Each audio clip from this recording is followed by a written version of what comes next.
Hey everybody, and welcome to another episode here of the Magic Master Summit. I'm your host, David Da Vinci, and with us today is Dan Sperry, who we go way back, and I'm excited to kind of share some of that. But we'll be talking about basically creating your stage persona, and specifically creating illusions or magic tricks or routines, and really branding yourself and making that niche. And I think nobody's really done that quite like Dan Sperry has. So I figured he's probably the best person for this topic. So without any further ado, Dan, welcome to the summit. Thanks for joining us. Thanks for having me on. Thanks for watching, folks.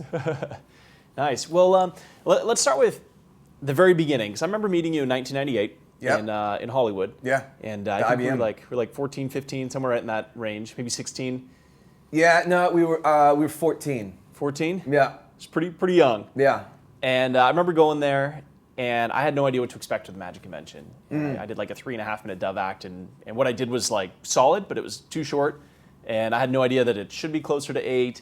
I didn't know anything about my style. And I remember you did, it was kind of like a graveyard Dove this whole act, vampire act where I was like a vampire in a graveyard, producing doves and silks and candles and all that, yeah. And that's what I did there. Well, now let's talk about your feedback, because you got some feedback from the judges and you changed it when you came back. And then you started winning with a new persona.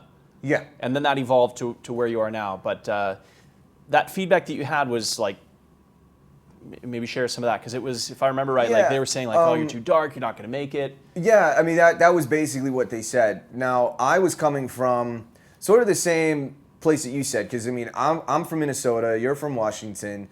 I didn't really have any magic around where I was. I think it was the same thing. We're just guessing and trying to figure this stuff out after watching like World's Greatest Magic, Lance Burton, Copperfield, all those shows that were on. And I thought the way it worked was you make an act, basically like what happened to Lance. You make an act, you compete, and then you win, and then you get gigs. And that's just, I thought that's how it worked. That is how it works, right? No, yeah, it doesn't work that way. So I was just into, like, I was always really into Halloween, and, my dad and I would always decorate the yard and everything. And he was, as a kid, he was into, like, the Universal Studios monsters, because he grew up when, like, The Mummy was coming out, and, like, Boris Karloff and Lon Chaney Jr., all that stuff. So I was kind of influenced by that, and I thought, like, oh, it could be cool to, like, do a bird act like that. Like, I'll be a vampire and, whatever, and kind of do, classic magic, which is what I was into. I mean, I was really into and influenced by, like, Cardini and Neil Foster. I wanted to go to Chavez, and I eventually was able to sort of go to Chavez correspondently, but, because I was still an option back then. But, so I wanted to work towards that and have that classic stuff, but it's sort of in my way. It's stuff that I was into. So I thought, like, oh, this could be kind of cool, this kind of, combination of things. And the feedback was just exactly that. Like, it's too dark, it's scary, nobody's going to want to watch this.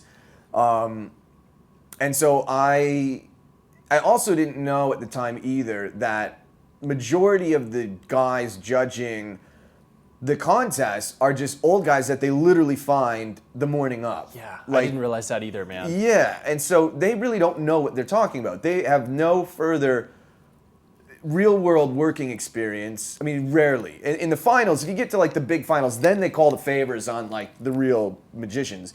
I'm not saying those guys weren't real magicians. I misspoke there. But you know what I mean? Like, the more hardcore full-timer, if you were to even call them celebrities in the magic world, that's what they are. They judge the finals, but, we rarely would we ever get there. So as a young magician, they're just, pulling local club members, guys who just have been, going to these conventions every year. And that's cool, but they sort of, I feel, almost got like a bit of a power trip from it. And they would just say all kinds of stupid stuff that made no sense. And so, but at the time, I didn't know who these people were. So I'm going like, oh my God, I guess this is like what's supposed to happen. So then I came back a couple years, next couple years, and I totally dialed it back. I restructured. So I just basically did sort of the same act, but just took the makeup off, took the fake fangs out, got rid of all the like cardboard tombstones and stuff, and just put it as just a single unit. And you got rid of all like the Halloween, you got rid of essentially you like the you part of it, didn't you? I did, yeah, I did. And so then I started competing again, and then it was funny because then the feedback that I started getting was, you need a theme. You need more of a theme. And so now it's like, I don't know what you're talking about, because now I'm confused. But at that point, I'd made the decision, I'm not theming anything. Like, I'm not going to be, like, Ashley Springer won that year, and he was doing the stuff with the gumball machine. I'm not going to do, Winston Helling used to do a thing where he was a janitor, I think, and all these guys, all these young kids had themes, and I was just like, you know what, I'm not doing that. I'm just going to try to stay with this more classic look and whatever. And that's what I did for a long time. For like 2-3 years, I just tried working, being somebody on stage who I really wasn't off stage, but I felt I had to be that. I guess you could even say sell out. I kind of sold out because I thought that's what I had to do, because I just wanted to do magic. And I was willing to sacrifice things that I was into and things that I liked to try to achieve a goal of this, the wrong idea that nobody really told me about. It wasn't until the 3 people that really told me otherwise. One was Steve Hart, who was a judge, who was one of like the guys who from the beginning would tell me, no, just keep doing what's right for you. Dwayne Laughlin was another one, and it was Peter White, who used to, when he was still alive, had P&A Silks, and those were the folks that really sort of tried to steer me back, and they kind of revealed to me that no, what you've thought how this works is not how this actually works. Yeah. So then I slowly started letting things trickle in a little bit. I started wearing more eyeliner again. I started going into more weird stuff in the Bird Act, and changing my outfit, changing my music again a little bit more, and then so that by the time I was basically done being a junior, I was basically come full circle. I wasn't a vampire, but I was kind of weird, punky, gothy, glam goth sort of thing. I mean, I don't know. I was just a kid doing what I liked. So so that was it. But I still kept some of it. I tried to keep some of it commercial. I still tried to keep it somewhat commercial, because I also knew that if I wanted video, like if I wanted to get video of the Bird Act, or whatever, or if there's a photo of me getting the award, let's say I won, and I really didn't win again until later. I still didn't really win. I got like second place all the time, but that's fine. Me too. It's like all the time. Got a couple wins in there. But yeah, whatever. Like, it's cool. I think we won in the end, but like, it was. I knew like if I got the photos or something that I wanted to put in a brochure or something to try to send to agents, like regional agents or whatever, book shows, and put this in a video. I couldn't look too weird, because I still knew I had to be somewhat commercial. And I used the resume points, like the resume bullet points, to sort of legitimize me being able to re-transform back into who I was off stage into who I was on stage. And I really didn't get to fully go full throttle with that until I moved out of Minnesota, because I moved to Chicago, and that's where I went, instead of staying in Minnesota and not really having an outlet to do what I just felt right, I guess, and whatnot. But then at the same time, I moved to Chicago and I became a full-time kids magician. So yeah. It was, I don't know. There is no formula, I think. What was your defining turning point, or was there a defining turning point where you said, you know what, forget it, I'm just going to be me on stage and really enhance that, I guess? Yeah. When was that? What made that happen for you? There was a couple times, 2 people in particular, when it was at an Abbott's. One, it was Franz Harare, one of the first times I ever met him. He saw me off stage, doing what I was doing on stage. This is when I was still kind of in that weird transition. And I was like 16. So off stage, I was just like a little like weird, gothy, new metal, punky kid. And then on stage, I was kind of still, I wasn't quite fully transformed, but I was still leaning on the safe side. And Franz came up and he was just like, you should go more, because he was like, people are going to reject it. They're going to hate it at first. And then they're going to come to accept it, and then they're going to come to expect it. He said something like that. And I was like, oh, okay. And I figured, coming from Franz, like, that's probably pretty solid advice. And that was one guy. And then it was Steve Chesney, and I have been friends for a long time, and he was the one who also was just like, you need to be like, just look like this on stage, because this, this is, basically who you are. Like, just embrace what your interests are and what your, real influences are, and then, and just, go with it, at that point. And so that's when I was just kind of like, yeah, okay, fine. And I was booked to do a Magi Fest or something, I think. And that was the first time I just decided, yeah, you know what, maybe I'll just start really going for it, and that's what I did. And then it just, it just kind of, and then it just kept going, and then it kept going, and growing and growing like that. Well, I think that's really good advice too, and to kind of echo it from a couple of other standpoints. Adam Trent is another great example of that. I remember Adam was at a competition, and he was dancing a lot, and he's always had like the singing and dancing interest. And I remember the judges saying, like, you need to not do that. It's not bookable. It's not commercial. And so going back to, like, being careful who you listen to for advice and sticking true to yourself it seems to kind of be, like, what ends up happening. We all go through these, like, full circles and then come back to, like, kind of finding, like, I always wanted to be a rock star. And now that I went through 2 years with Ringling Brothers, that was where I kind of, like, honed the look that it's kind of like a glam rock, more or less. And so now I know where my look is, and it's kind of the same thing where, I was like Jason Byrne for the first part of my career. Yeah. And we all kind of had those moments where everybody was pushing us in certain directions. Yeah. But I want to throw Adam Trent in there too, because I think he's one of those that didn't listen to that first advice from people that maybe meant well but weren't necessarily the right people to listen to. Yeah. Just like in your situation. Yeah, and I get like a lot of emails and stuff and posts from people, a lot of magicians, and they're like, kind of, basically like in a roundabout way, the question you just asked is like, how did you come up with this, and how did you become, and how did you create, this character or this person, and I didn't. It's just you. It was just there. It was just there, and if you just kind of like you said, just the easiest way to like be original is to just be yourself, and it was there was a quote, I think it was Johnny Ramone said it when somebody's interviewing him, and the interviewer asked him something like, what is something about like acting punk or something, and he was like, well, the Ramones, we're not acting punk, we are punk, because if we're acting punk, then we're acting, and then it's not real.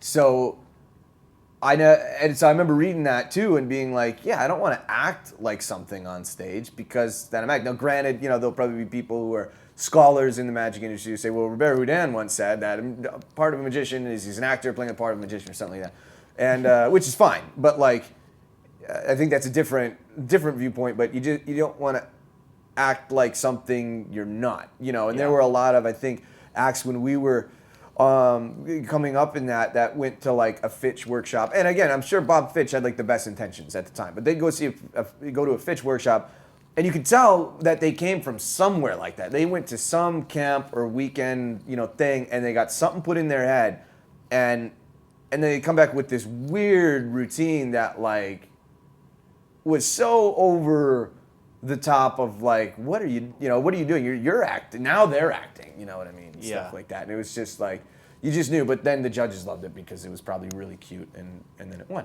But that's fine. But, yeah, I forgot where I was going with that. All right, well, let's change it up then a little bit and go back towards the original topic of this. And now that you have your character, now how do you build illusions based around your character? Even if it's a small trick, like when you went to Spokane, I had a lot of my high school friends comment that they saw you and that someone got your bloody quarter or something. I didn't see the routine. Yeah. But that's something that really stood out to somebody, and that's something very unique, that if someone's like, oh, this guy with the bloody quarter, well, I'm not going to think of very many magicians. I'm going to know it's probably you. And so that has a lot of power for marketing, as well as just people remembering it because it's unique to you. So how does that process start for you?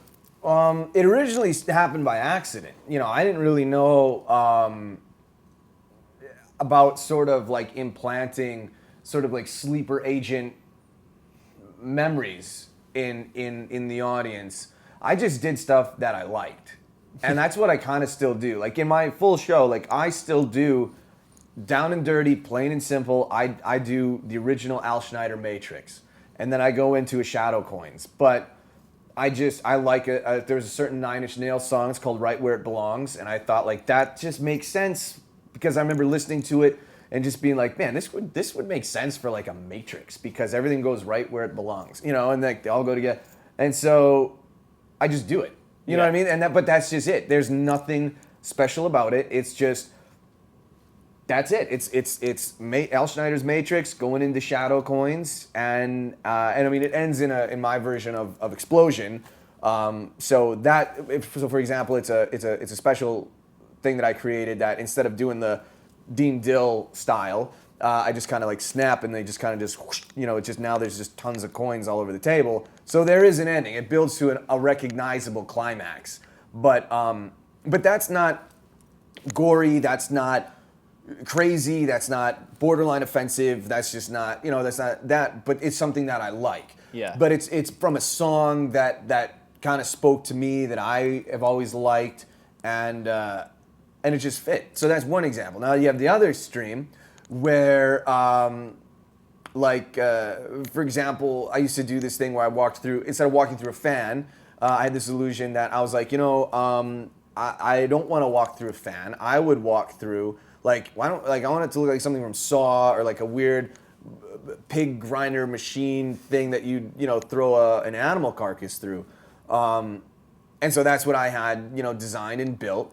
And instead of, like you got wind shear. So instead of rolling up a newspaper and stuffing that through the blades and having, confetti shoot out, I wanted to throw a chicken through it and have feathers and jello and stuff shoot all over the audience and water. So we built this device into it that I could take the chicken and throw it into it and it would shoot stuff all over the audience. So like that came from basically I'm not doing anything different. It's what do I like? I'd like that. I think that'd be cool and kind of fun and campy and funny and so that's what we did, and that's what we did in the show for a while, and it was just weird and dumb and gross, and but it added something. That just was just what I liked, and that's what I think. Also, just being real with yourself. It was Don Allen who said, "You just got to stand in front of a mirror naked and look at yourself, and just be like, what am I? Who am I?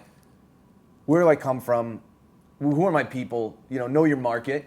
Because I know a lot of the people, my demographic at the time, this is, shortly after I did AGT, so my demographic had expanded. But I knew at the time, I had a good understanding of who I appealed to. Not necessarily, that's not what I was necessarily going for, that audience. I didn't put them in my crosshairs and say, that's going to be my market. It just happened. You just knew by being you could tell who the followers were and then expanded on that. Yeah, and also I could cross over into that sort of industrial goth metal scene because I just go to those clubs, I'd go to those events, I go to those concerts, so I can also speak with authority on that subject. I couldn't be what's his name, a Bill Hurt's corporate magician because I can't really talk to those types of people. I can't talk about stock. I can't talk about golf. I can't talk about that stuff. And I just know that's not my market. I've done those shows. Like I've done those big corporates, and it's fine because they know what they're getting themselves into when they hire me. I'm not going in blind in like the Roman Colosseum. It's made perfectly clear by the agent or whatever what they're getting involved in. Yeah. So, but outside of that,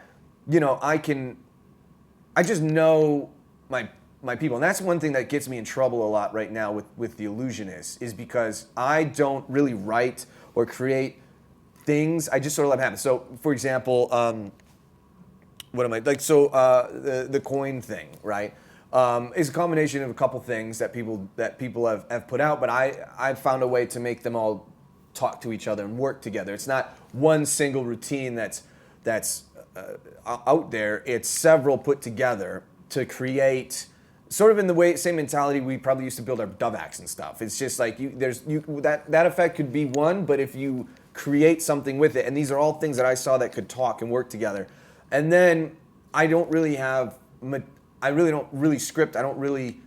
Maybe I should watch some of these other things actually that you're gonna be talking about with these other people, because I don't do anything like that. I just kind of just throw it out there and I let it sink or swim and I let it get beat up and I let myself fail, and I like the unreliability. But in the same way, when I used to work fairs and festivals a lot, I knew over the summer I would have, let's say, 6 fairs booked.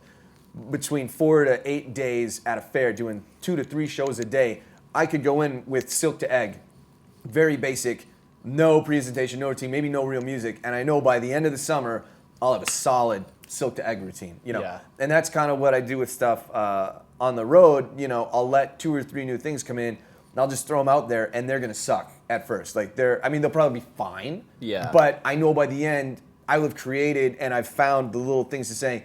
And what I do is getting back to what I was about to say too, just knowing my people, I don't like playing and I don't script to create humor or maybe moments or whatever for the masses.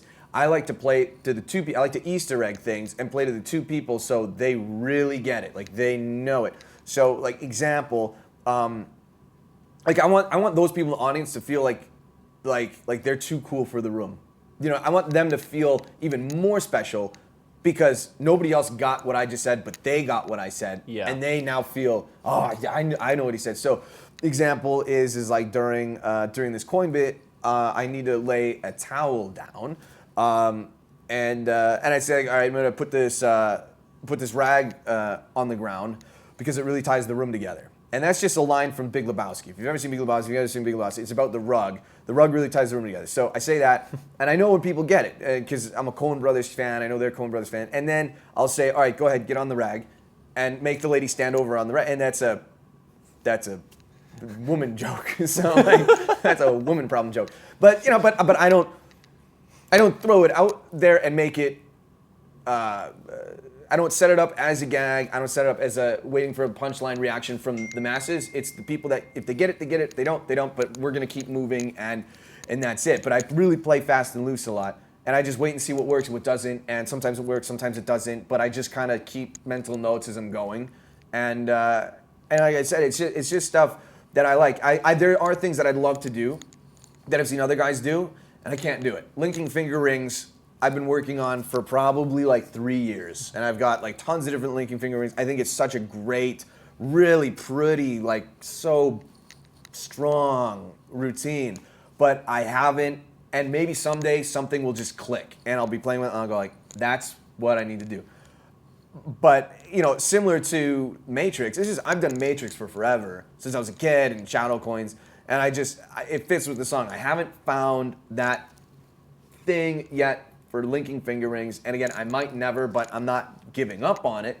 But that just may never work for me. I don't intentionally seek out. When you go onto like mjmmagic.com or Hocus Pocus, they have like the bizarre magic category. I don't go there. I don't even look there. I know what I like. Yeah. And I try to make it work, and sometimes it works for me, sometimes it doesn't, and so I don't really have a creative process. I just sort of I just like to have material. I like to absorb everything, because there could be something that I'm working on, something with linking finger rings that I might never do linking finger rings, but maybe something that has to do with that routine could be applied to something else later on. So I want to just keep educating myself and just keep absorbing anything I can, if that makes sense. I don't know if that answers the question. Makes sense. Okay. So you mentioned something about that makes me tie back to what we were talking about beforehand off camera, and that was about how, and it seems to coincidentally be where we both had our biggest like personal growth magic-wise, and it's advice Jason Byrne gave to me early on. He said, you know what, throw away all your magic tapes. And to this day, all of my magic tapes are still taped up in a box. Mm-hmm. You mentioned you don't go to the bizarre category and look for magic there. You just know what you like. And I think the takeaway from that, from my experience, and it sounds like from yours as well, is to not be afraid to stop watching everybody else. Yeah. Because the more you watch everybody else, the more you become like them, and the less creative and original you become. But it sounds like from you basically just saying, oh, no, I know what I like, and staying true to who you are, you've been able to really brand yourself and magnify your persona. Yeah. Was there ever like a conscious thought process to that, or it's just kind of...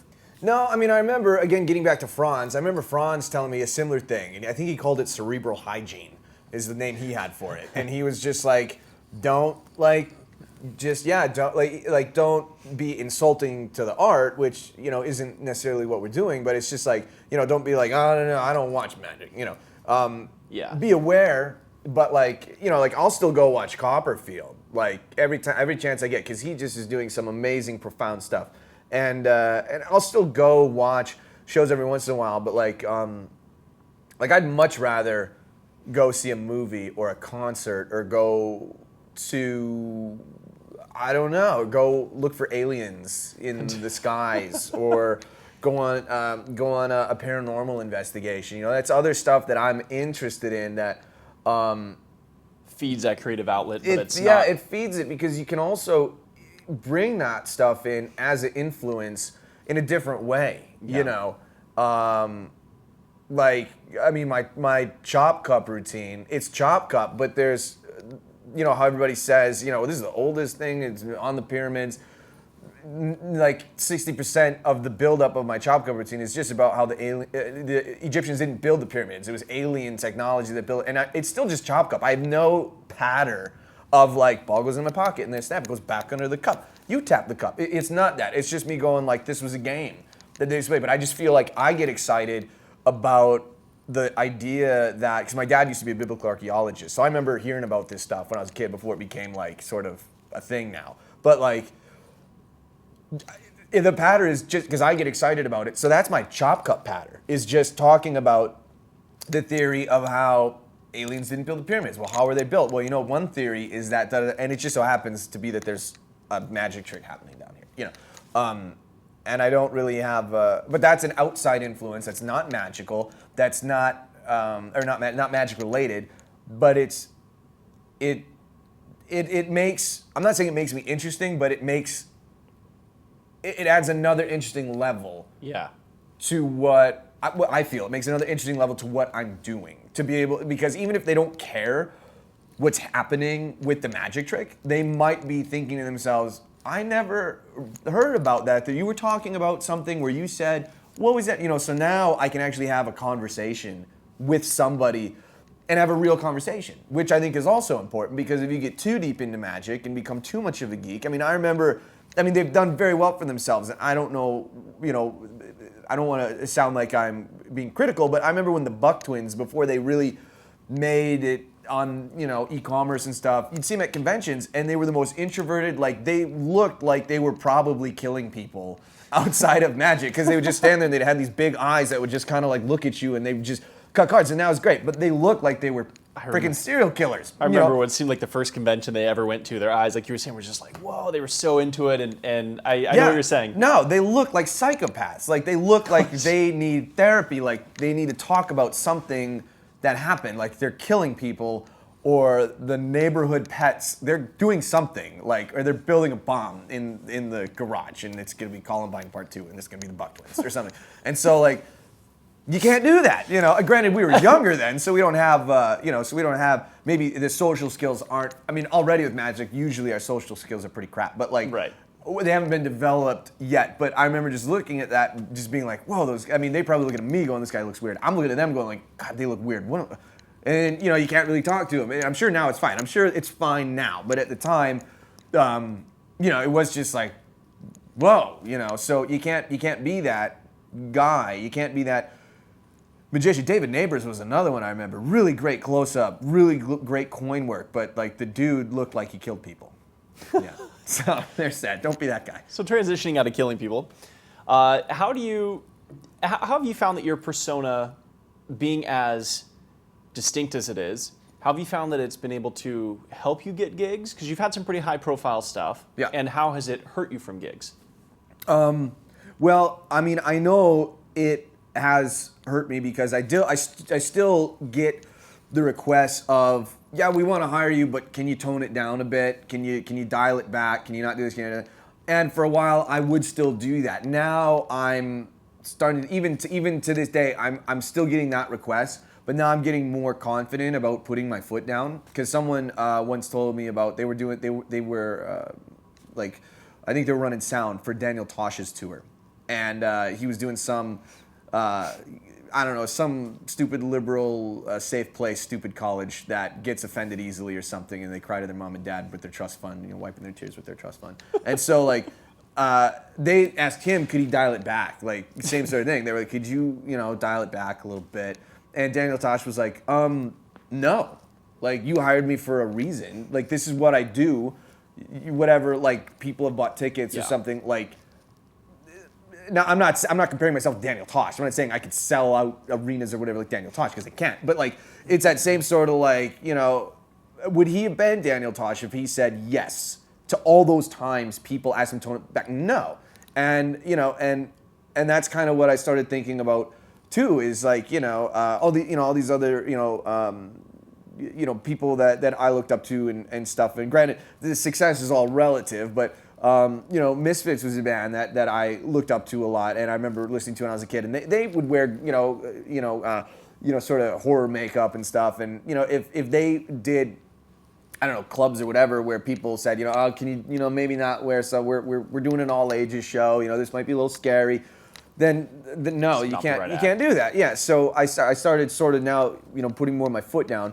So yes, it has hindered. I know I've lost gigs because of it, and I had to accept that, and I had to be willing to eat peanut butter and jelly or whatever, knowing like I'm gonna lose some gigs, and I have, and I still to this day lose gigs because of it. I know I have to be. I'd be an idiot. I'd be in denial if I thought everybody loved me, because that'd be silly. They don't.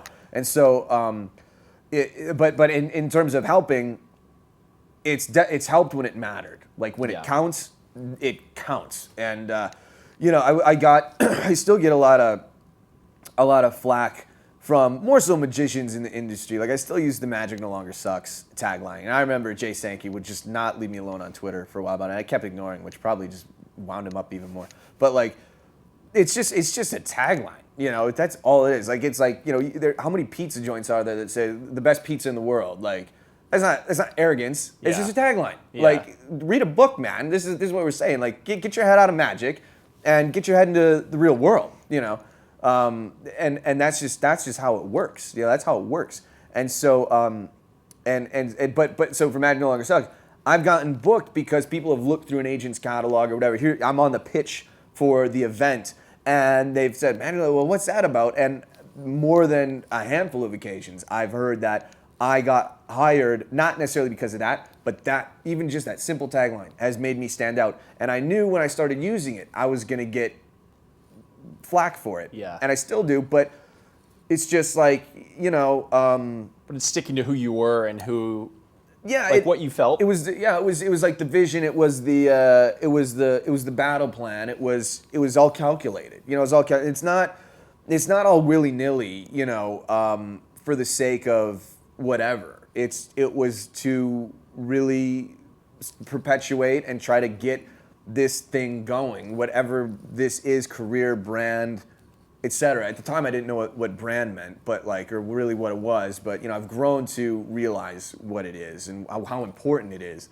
and a consistency and everything's got to look the same. I used to have 2 sections of my website. Here's the spooky site, but then here's the conservative site. I got rid of all that. I said no. I'm going to go full on this way. I don't put available for corporate strolling, all occasions. I understand in some cases where that's important, but what works for me is not that, because I want to look like I'm available for anything. Like you want me to just host New Year's Eve, which I did. I just hosted a goth New Year's Eve. I did 2 tricks, but it was just more of that's my market.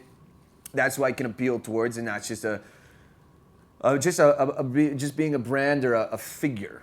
Let's talk about the brand a little bit. We go into some of the it factor stuff with Brad Ross, so I don't want to go on it too much. Okay. But I think it's really interesting hearing it from your perspective as well. So I don't mind if there's a little bit of overlap. Okay. But talk to people about the importance of a brand and different tips with just how to. Obviously, we're talking about how to create your image a little bit and how to move it forward, but maybe some of the importance of the brand and why should somebody care?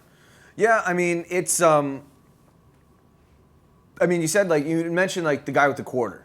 Well, that could only be bloody quarter. Well, that could only be me. Well, yeah, I mean it was me, and that's a case in point. But I don't want to be and you don't want to be that guy, that whatever that is.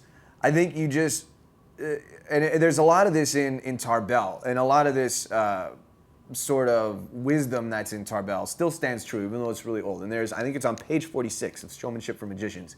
He talks about anybody can go and hire a magician to do sub-trunk or whatever, for example, but make them want to hire you. Make them want you, and you're the one, because anybody can go buy this stuff.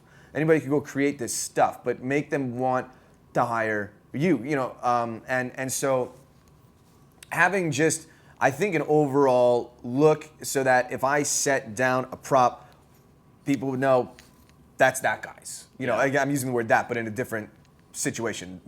Oh, that's the dude, what's his name? He looks like this person, or he did the thing with the, give them many options. Give them, he's just whatever, Oscar Munoz was doing this, like 10 years ago or whatever, when he was the zoot suit guy, the purple zoot suit with the yellow tie. He'd make the joke about Barney because this is before he'd lost, the weight and stuff. And it was, and that's kind of an example, but he's still the purple zoot suit guy. But he was, he's Mexican. He had the gag with the little Chihuahua bobblehead.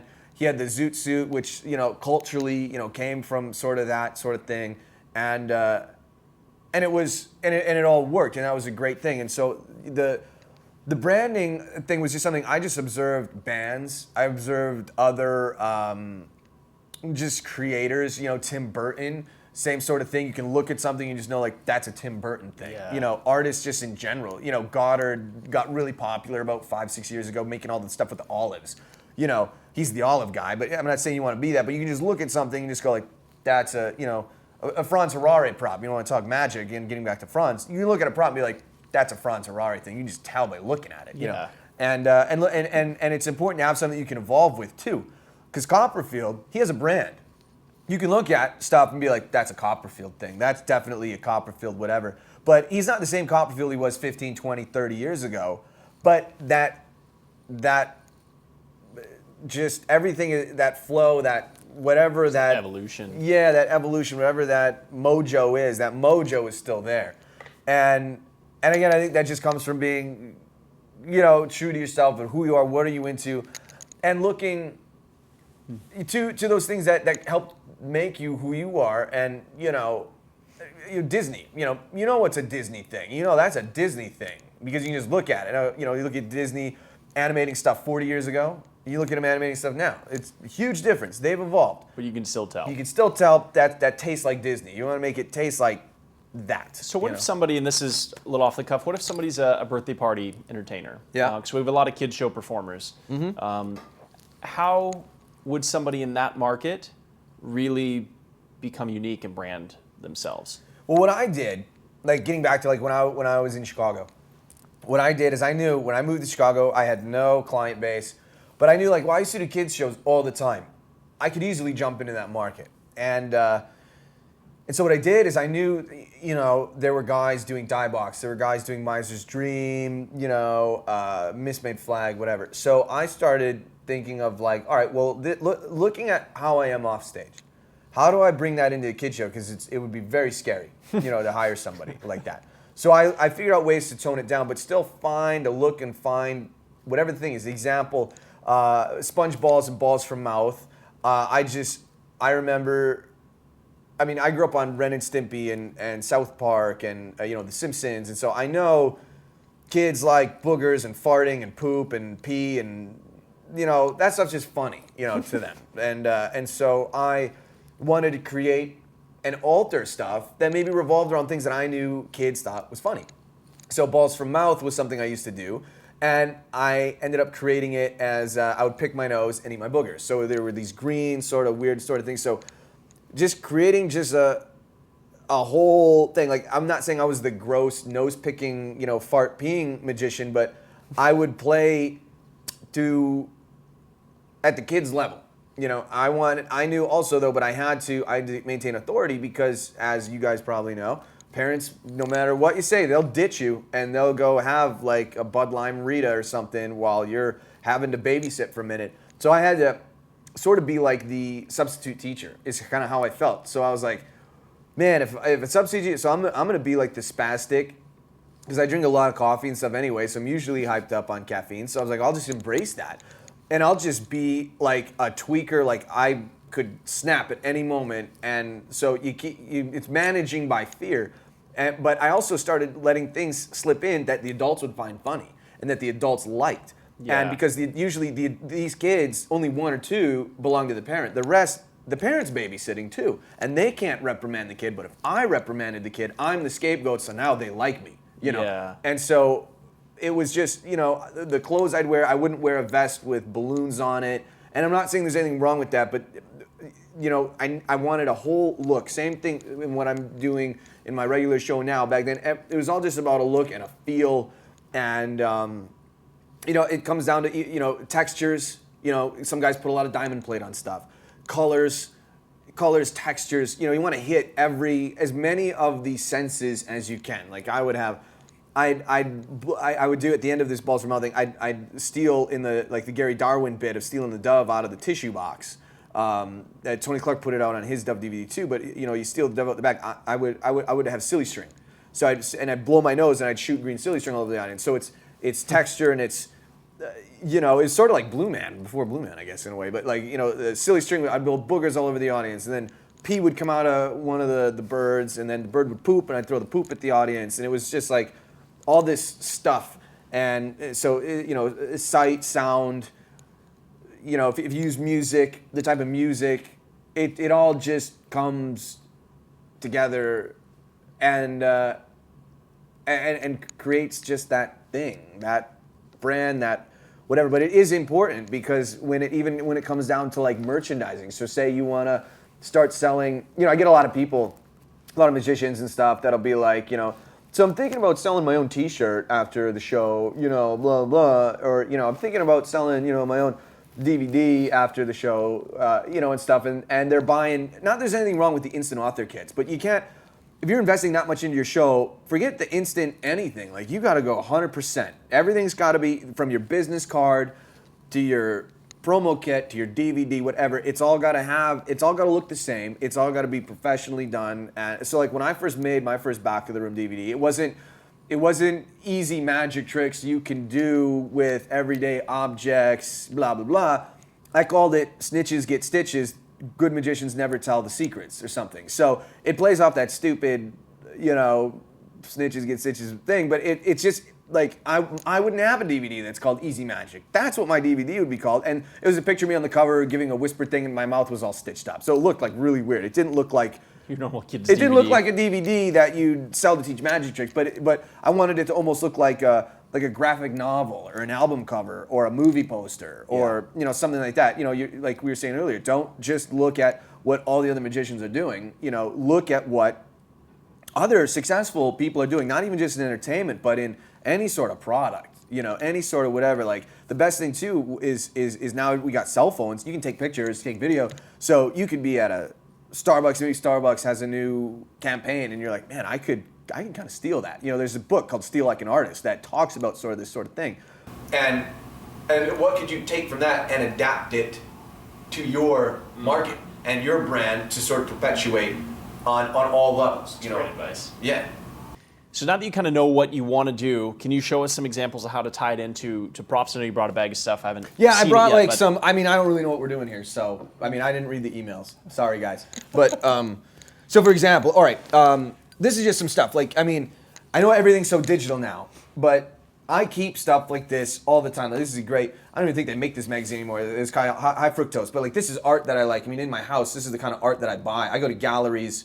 The best thing about being on tour is.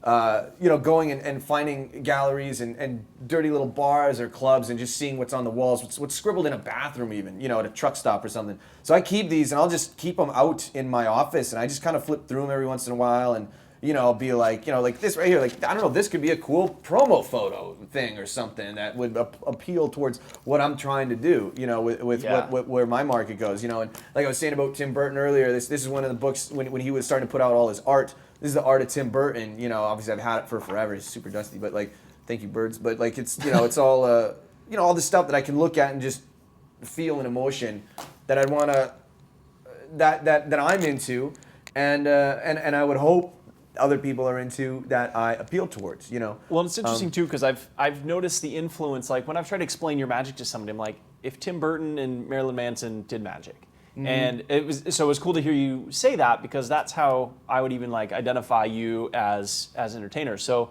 you definitely see that influence. And I remember early on, I wish I could remember who told me the advice. They're talking about like if you see an ad campaign, like you said with the book Steal Like an Artist. Yep. Look at an ad campaign you like and tear that magazine page out and keep it in a folder. So I used to have a file folder of all these ads of like just pictures that I liked. I didn't know why I liked them. They weren't categorized. It was just stuff I liked. Yeah. And then I started to find that when it became digital, I kept all the digital folders. And so when I was having I just had a new jacket made. It looks awesome. And Adam Lambert had a similar style. And I remember seeing this picture. I was like, man, I really like that jacket, but I would apply it a little differently to me. And so I was able to send that picture to my designer who then built the jacket. Yeah. But like, I think that's a really key thing to keep around for, and to relay. And again, I wish I remember who gave me that advice, but. Yeah, no, I mean, I've heard similar things, and that's just what I like to do. Like, I'll go to like Barnes and Noble still. And granted, it's kind of too bad like Borders closed because I'm more of a physical person. I get like the digital stuff. I'll try and like screen grab on my phone and stuff, but I like to physically have stuff and just feel it and just tape it right there. And if I have to print it out, that's like I can't be bothered. I don't know. I'm lazy like that. But yeah. So I mean, talking about like the branding stuff. So okay. So like when I was talking about like back of the room DVDs or something. I think I have one here. Nope, just kidding. I have like one of my promo DVDs. I mean, like, it's just the look. I mean, I don't know if there's a shot of that, but it's just the look of it. It's not magic. Like there's no illusion. I mean, I'm holding an ace of spades. Like that's about as magic-y as it's gonna get. But it's more branded to you than it is, hey, here's a magic trick. Yeah, and like it's not a photo of me on the cover with an origami in the background or a kabzag or something. I want it to look almost the exact opposite, and then like a reverse psychology sort of way as well. I just want it to look cool, and not magic-y. I guess is kind of where it is. And I mean, I get these made at Kunaki. And what's great about Kunaki is you can get these inserts in, right? So like, as soon even if they don't want to keep, on the camera even if they don't want to keep this, because I know this is kind of a pain. People don't like these anymore, I guess. But I still send a physical kit regardless. Like I have a digital version that I send, but I'll still immediately send a physical kit because I'm just kind of like maybe old school. You want to say like this, but I feel like if something's right there, it's just like. You can't, it's on the desk and somebody might come in, the intern or whatever, and be like, oh, what's this? This looks cool, because someday that intern's going to be somebody, so. Yeah. But what's great about Kunaki, and I don't know if that's something you're going to talk about in another thing, but you can get inserts made. So this is almost like a one sheet. But again, it just has like the same look. There's not really, I mean, I have kind of these sort of transparent cards, and I got birds that hang upside down for some reason because they're like bats. I don't even know why I designed that. I just did that. But like... It's just one of those weird it's just things. What you liked. Yeah, it's just what I liked. So, screw off. Whatever. So that's what I liked. But, I mean, that's what I did. But what's great is you can get these sheets. So even if they don't want this could go somewhere, put it up on the wall or whatever. You know. So I do that. But, like I mean, logoing. You're talking about branding. Like, my logo. You got a cool logo. But it's like, it doesn't really say magic, but it's just cool. Like, I had my buddy design this. I wanted it to look like a bat signal. I wanted it to look like something. It's like, this is my logo on one of my shirts that I sell. So it's a pentagram, which kind of is like witchcraft and occult, which has nothing to do with what I'm doing. But, and then there's just like this weird rabbit skull in the middle. But it's just, again, it's just that branding. It's just identifiable. It's interesting seeing that because I immediately thought of Magic No Longer Sucks. And I have paired that because you've used that for quite some time now, haven't you? Yeah. I mean, I've had different renditions, but this one I probably had for about 5 years. I've been using this design, and I'm sticking to this one now. But like, for example, like this shirt, when you talk like merchandising in your brand too, creating just the look and the whole thing. I really only have one T-shirt design that has my face on it, and even that's distorted. I never wanted to have like put me on your body. I wanted them to, even if they hated the show or whatever, I wanted them to not be like, oh, saw the show, get the t-shirt. I wanted them to be like, saw the show, yeah, it was pretty good. Oh man, but that t-shirt's awesome. I want to buy the t-shirt. So like I sell these and people don't like, sometimes they don't even know what I do, I guess. Like they see me somewhere like on a YouTube clip or something and they'll still buy it. New fan, I get, the messages and it's just kind of a weird thing. It's the branding. It's as big as I could get it on the front of the shirt. And Who do you have to make your shirts? You mind sharing that? I go to a couple different places. There's a place in town if I need something specialty, because I do have a lot of specialty t-shirts. Like I'll show another one in a minute. Otherwise, I go to a place called rushordertees.com, and because it's got a great interface, you can drop and upload, and then they ship really fast to anywhere. So when I'm on the road and I'm low on stock, I can immediately, I know in a week when I get to one of the next stops, I'll have 2 boxes of 200 shirts ready to go again. Nice. So that's what I like to use them for.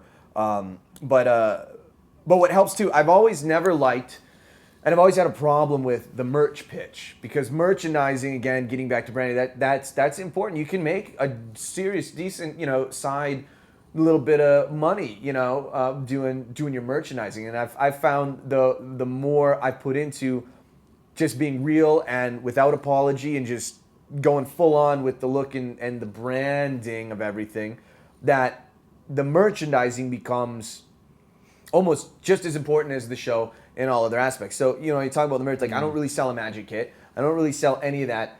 I looked to, again, other medias, bands, movies, sports, other things that, people sell how are they selling, their merchandise and what's taking off, what's winning them. I just look at all that and I try to take what I can learn from these other successful brands and apply them to what I'm doing. So I never liked being able to say like, hey, and afterwards I got this DVD or I got this magic kit or I got this blah, blah, blah. They're going to be available. Here's the signed poster that you get, Tommy, and they're for $10. I always just felt some guys do it really great. Pitch. Yeah, some guys are really great at it. Mark Kalin has the best with the poster printer. That's the best merch pitch I've ever seen. But I never liked that. So there's one thing I do where I really sort of like it can be iffy in my show where I could be causing some serious brain damage to somebody on stage. It can if they're overly sensitive, it can be terrifying for them. And so at the end they just get a t-shirt, Yeah. Because I just say a gag like I just have a gag where it's like, you might need to change your underwear. I'm not going to give you my underwear, but I can at least give you a t-shirt, And then I get a t-shirt and I hold this up and I give it to them and I say like, it's right before I do an encore, because you always got to have the fake encore, again, emulating bands and stuff. You have the fake encore and then you come back for like one more, So I have the fake ending. And then after that, I just say like, thanks guys if you like the show. I have a social media call to action. Because I try to identify with the audience. I say like, I know you guys probably got to get out of here. I got to get out of here too, but I'll be at the back, where all the t-shirts and all that other stupid junk is afterwards. If you want to come by and say hi, that's cool. But if you don't, you can just find me on Twitter. I'm just at Dan Sperry, or on Facebook. It's facebook.com/Dan Sperry official. Like that page because that's the official one. Don't like one of the 8 made by angry ex-girlfriends. Like that one. Let me know what you thought of the show. So it's like it's not like me, follow me, love me, worship me. Do this. It's just like, it's sort of real because there are fake Dan Sperry pages. None of them, I don't think they're made by girlfriends. I don't know. But like everybody's sort of seen that and they're aware of it. And I feel like it makes me real. I want to be on their level. And then I say, but if you guys didn't want to stop and get something, I got, t-shirts and just other stuff. I mean, whatever, like nothing's over $20 because I always try and keep things very affordable. There's something I remember reading about Garth Brooks, like everything's super affordable, probably even priced too low. I try and just keep it super so that impulse buy is even easier. And I just want to get the propaganda out. I'm not making $1 million off of this. I don't want to. I don't want to give that much energy into it. It's just more like it's the propaganda, just putting the brand out there. So when someone's walking around wearing this, they go, it doesn't say magic. It's just like, what is that shirt? That's a cool shirt. I've done that to people that I don't know what the shirt is. It's just the designer that I got it at, blah, blah, blah. And so when I do the final thing of my merch business, I got t-shirts like this is one of them. You saw this is the logo. It's what do I say? Like, it's got my logo on it. It's really, it's good to wear around, wherever. Where it's a church, it's good to wear at church. or something. And I just kind of say that, and that again, that sort of like breaks that give me more money, sort of thing. Yeah. So I go, it's good to wear at church, good for the kids, and that's that. But anyways, I got one more to show you guys, and then I just cut right to like the fake, the real encore, and then it's over, and then I go to the back. So like, it's just the branding, the look, and everything. Like when I do my stage setup, everything's there. I have I sure brought pictures, but I got like these candles, these fake candles that are on stage, and cemetery gates, and the projectors. There's 2 projectors on each side. They always show my logo anytime, and if nothing else is on there, they always show my logo. And I have things animated, so when I'm doing razor blades, the story with my razor blades, it's you could just go and do razor blades for the sake of this, for example, this for the sake of just being gory, and you want to be a badass, I'm gonna do razor blades, but mine, it talks about why do I look this way. Why do I behave this way? I look this way, and there's a backstory. It's my first real kind of in one talking moment, and then it's razor blades, and it's all about growing up in Minnesota and going trick or treating. So on each side of the stage, there's like this spooky house that has clouds floating behind it, and as I go into the razor blades, it's just slowly a graphic of blood just starts to trickle down the screens, and then it just turns red. So there's just little things. I'm not saying you're gonna go do a birthday party and bring projector screens, but like you can get retractable banners that can be made to look really great. You can get a Jeff Jones backdrop. I got 2 of them because they're just so great. You can use it for anything you want. Just throw stuff up there and it looks really. And what really is that great for people that don't know? I think it's called magicbackdrop.com. It's a great. That might be something I think Brad might talk about. I don't know. I think he's got the skinny on all that stuff. But it's a nice tripod type backdrop that is super light. I mean, I travel with mine in a golf club case when I have to fly, and I just pop it up. I have like a 8x10 one that usually goes out in the merch area. So it just has a nice background. So you don't have some other idiot's poster behind you if they're taking pictures of you. It's a more travel friendly step and repeat. Is how I use it. But yeah, I mean, I guess I don't know. So now we talk about like other things. So now I was saying like don't go cheap. So this is another thing. This is a girl's shirt, right? Because again, like with the brand, you got to know your audience. So I know there's a lot of goth girls that buy my stuff. So I have a T-shirt just for girls. So this one's called Abracabastard Inside, and that's the name that I came up with for the fans, because there's so many guys who have these like deep throaty, worship me, you're my loyals. That one guy calls them loyals. Like that just sounds like a cult. Another guy calls them believers. Like, what are you believing in? What were you, Jesus? Like, shut up, man. Like, you're just doing magic tricks. So like, I thought of like, I'm gonna call my fans because we're kind of like bastardized magic people anyway. So they're bastardized fans, not like in the sense of like they're bastards or I don't like them, but I was like, let's just come up with a negative and see if it gets embraced. And it did. And I got the idea from, I was watching Glorious Bastards, paying my taxes. And I was like, Glorious Bastards, yeah, Abracabastards. And then I was like, yeah, actually, no, that actually is kind of funny. I'm going to start using that. And that's kind of how it came. So it's called Abracabastard Inside, and it's got, if you look close, my logo's in here, and then it's got a razor blade, because I do razor blades, and it just sort of becomes identified. But if you look, the lobotomy utensils are in a metallic ink printed on there, and so is the razor blade. It's like it's got a shine, it's got a sparkle. Yeah. So you don't want to go cheap, because then if you're trying to sell this stuff, if you're trying to perpetuate this stuff, you can't go cheap. You got to go all the way, or you're in the way. So you want them to just feel like you care about it, because I do the orders from this stuff have carried me through, at times, and and then brand expansion. I was looking at and reading up on Maynard, the head singer Tool. Sorry, he has a wine that he has. All these other guys have other stuff. So when I created Zombie Java, when I wanted to create my coffee company as a secondary stream of income, I wanted it to look like it could still fly under a Dan Sperry flag, which it does. And so that's another thing. You just I'm not saying you got to go make your own shoe brand or whatever, but like it's all got to, just like I was saying, it's all got to taste the same. It's all got to, Well, I like that you put in like the razor blades and you put pieces of your show in the shirt without sacrificing the design. You know what I mean? Mm-hmm. And I think that's a good takeaway for people, is like what's unique about their show that they could then put into part of their branding, as well as like their T-shirts. And stuff like that. I mean, the first T-shirt design I had that I really sold, it was just a white T-shirt because I couldn't afford anything else at the time. Single color on a white shirt. It was all red. And again, my logo was kind of distorted, hidden in there, but all it just had in this bloody, it looked like fingerprint writing. and he said, I survived the Dan Sperry magic show, and all I got was this bloody T-shirt. And because there's so much weird gore, people coming up on stage doing needle through arm with the people, and then the coin and arm, and all this other stuff.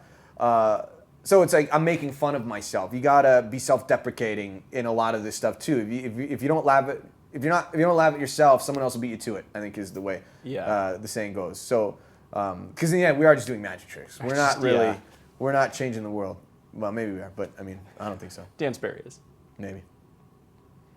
Cool. Well, let's take a look then at your close-up table. I was talking about doing matrix and stuff, and this is my close-up table because there's a lot of great stuff available out for magicians and whatnot. All these flip up, spin around, whatever, pack flat, et cetera, kind of stuff. But I was using just a basic table thing for the close-up segment in my show, like I was talking about, and I just decided, I need something.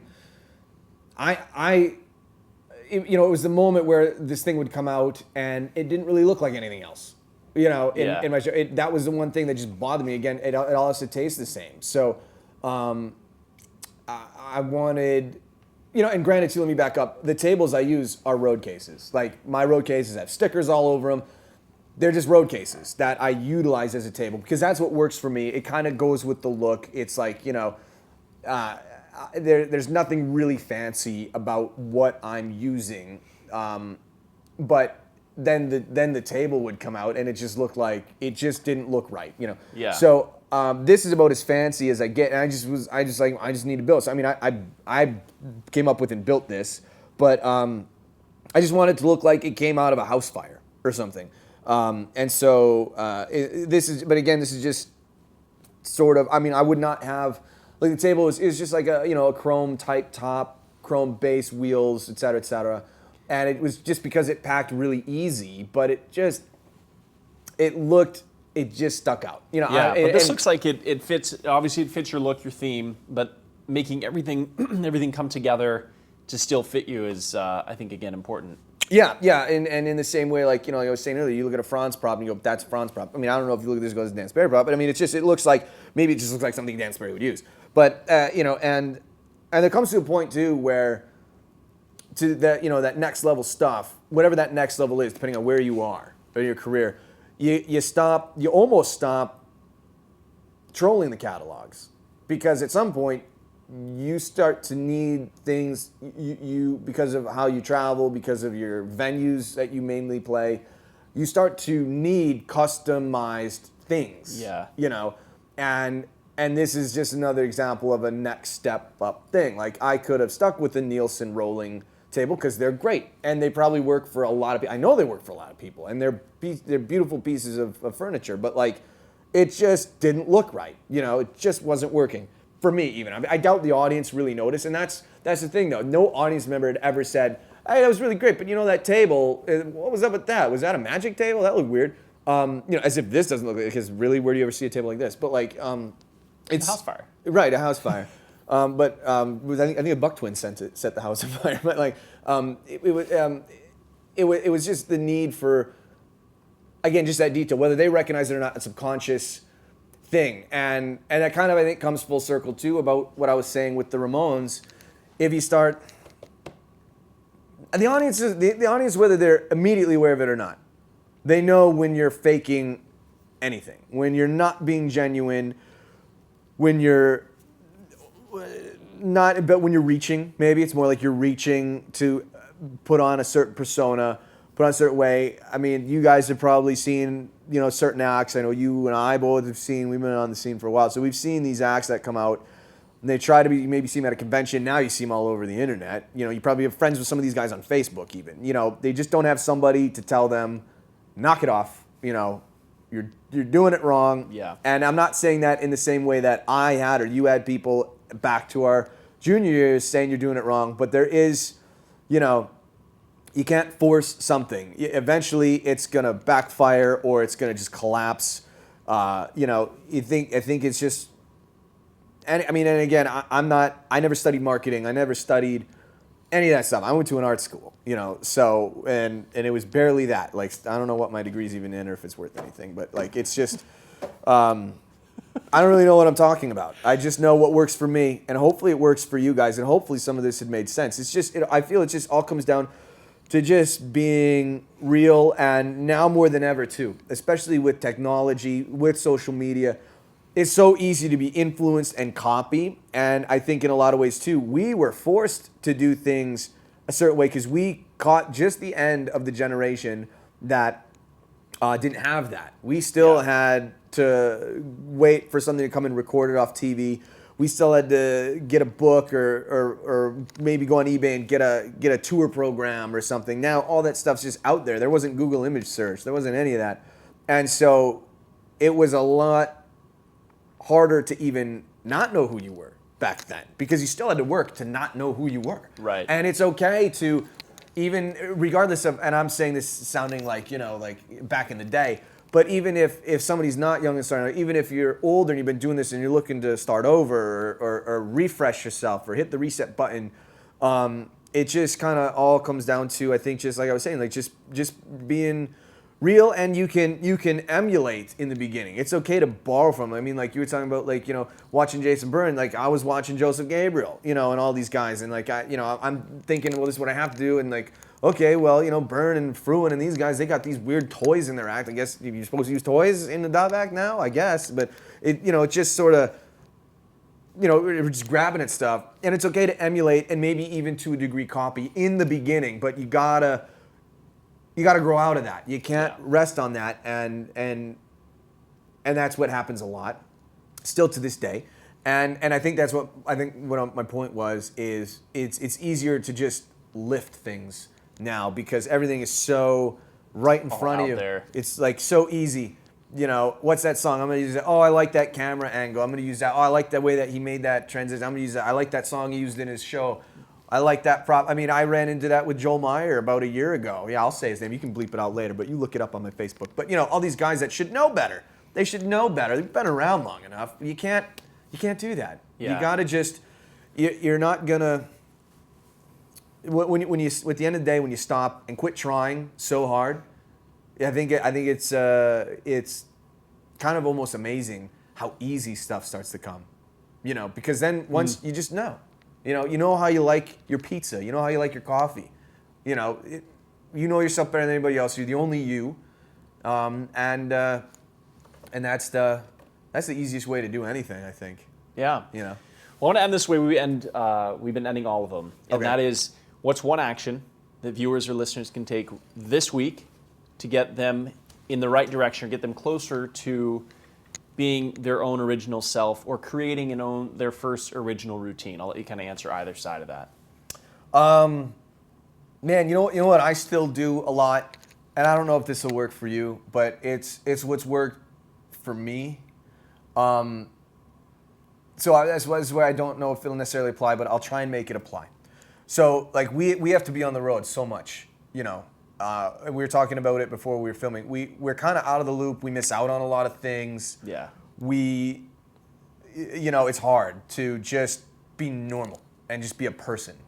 And maybe somebody who's viewing, maybe you're not a full-time guy. Maybe you still have a day job that you have to clock in at and you're wanting to get out of it, or you're, a weekend warrior, and that's fine. There's nothing wrong with that.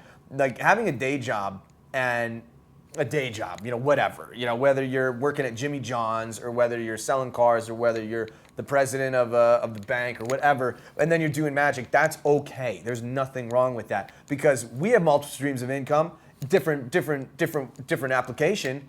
That's okay. There's no reason to be ashamed of having that, because like I got Zombie Java, you got your stuff, I got my T-shirts and other silly merchandise stuff, but like whatever to get out of that, to just take, if you want to do it this week, or tomorrow or in the very near future, just get away from that job or get away from magic and even maybe get out of town and go see a movie that you've been wanting to see, or maybe rewatch a movie that you haven't watched in a long time. Like I'm way into Disney. I've always been in Disney. I watched Pinocchio the other day because I haven't seen it. I got home and I watched it on DVD, and I just sat down and I didn't do anything. It was really hard because I really wanted to just do something and get on my phone because I felt unproductive. But you got to just sort of rediscover, refine what made you happy outside of this, and what gives you almost like a cleanse. You know,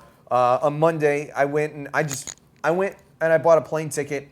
I flew to Chicago, where I used to live, to this concert venue I used to go to. That's like Gary Newman, and it was so great to just not do really anything, but just sort of find what, this is music that I like. Go see a concert. I'm going to The Cure tonight. I was supposed to do Wonderground, but I told Jeff, nah, I'm going to see The Cure. Your Wonderground can wait.